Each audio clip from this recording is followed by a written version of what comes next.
राधे राधे। अथाह YouTube channel पर आप सभी का स्वागत है। यदि आप हमसे अन्य सोशल मीडिया के माध्यम से और भी जुड़ना चाहते हैं तो हमारे व्हाट्सएप ग्रुप की लिंक, फेसबुक पेज की लिंक और यूट्यूब चैनल की लिंक आपको नीचे डिस्क्रिप्शन बॉक्स में मिल जाएगी। आप वहां जाकर हमसे जुड़ सकते हैं। आइए, आज का प्रसंग ब्रज लीला से संबंधित है, जिसका मुख्य पात्र है अर्जुन। किस प्रकार से भक्त के रोम रोम से नाम निकलता है और किस प्रकार से द्वारिकाधीश की करुणा इस कथा में नजर आती है, ये हम सुनते हैं। इस कथा के माध्यम से भगवान भक्त की वास्तविक परिभाषा को सिद्ध करते हैं। तो आइए प्रारंभ करते हैं। एक बार की बात है, महाभारत के युद्ध के बाद भगवान श्री कृष्ण और अर्जुन द्वारिका गए, पर इस बार रथ अर्जुन चला कर के ले गए। द्वारिका पहुंचकर अर्जुन बहुत थक गए, इसलिए विश्राम करने के लिए अतिथि भवन में चले गए। शाम के समय रुक्मिणी जी ने कृष्ण को भोजन परोसा तो कृष्ण बोले, घर में अतिथि आए हुए हैं, हम उनके बिना भोजन कैसे कर लें। रुक्मिणी जी ने कहा, भगवान आप आराम करिए, मैं अर्जुन को बुलाकर लाती हूँ।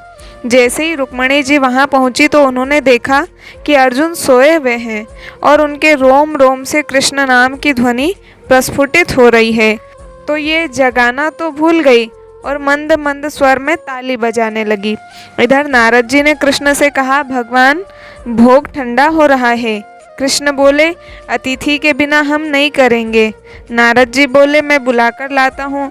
नारद जी ने वहाँ का नज़ारा देखा तो ये भी जगाना भूल गए और इन्होंने वीणा बजाना शुरू कर दिया। इधर सत्यभामा जी बोली, प्रभु भोग ठंडा हो रहा है, आप प्रारंभ तो करिए। भगवान बोले, हम अतिथि के बिना नहीं कर सकते। सत्यभामा जी बोली, मैं बुला कर लाती हूँ।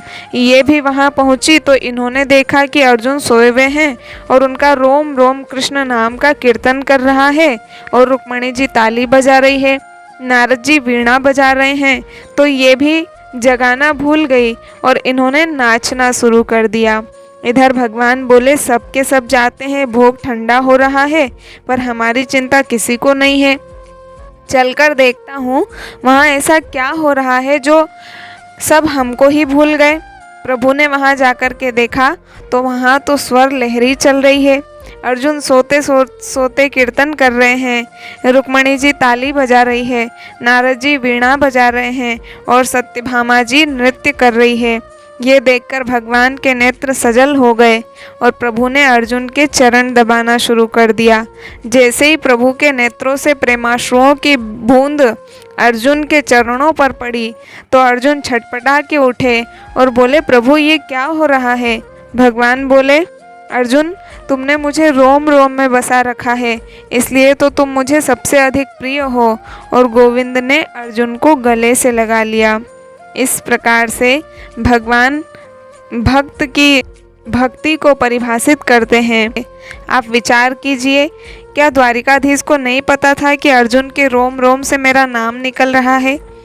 पता था, फिर भी भगवान ये लीला करते हैं और बताते हैं कि वास्तविकता में भक्त वही होता है जिसको पता ही न हो कि मैं भक्त भी हूँ, क्योंकि भक्त कभी अपने आप को भक्त कहता ही नहीं है, क्योंकि उसको अपनी भक्ति हर दिन कम ही लगती है।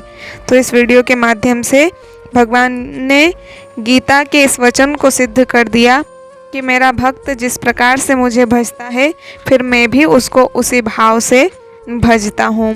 तो ऐसे ही सुंदर सुंदर वीडियो प्राप्त करने के लिए आप हमारे चैनल को सब्सक्राइब कीजिए, लाइक कीजिए, कमेंट कीजिए और कथा अच्छी लगी हो तो शेयर करना न भूलें। चलिए मिलते हैं अगले वीडियो के साथ में, तब तक के लिए सभी को राधे राधे।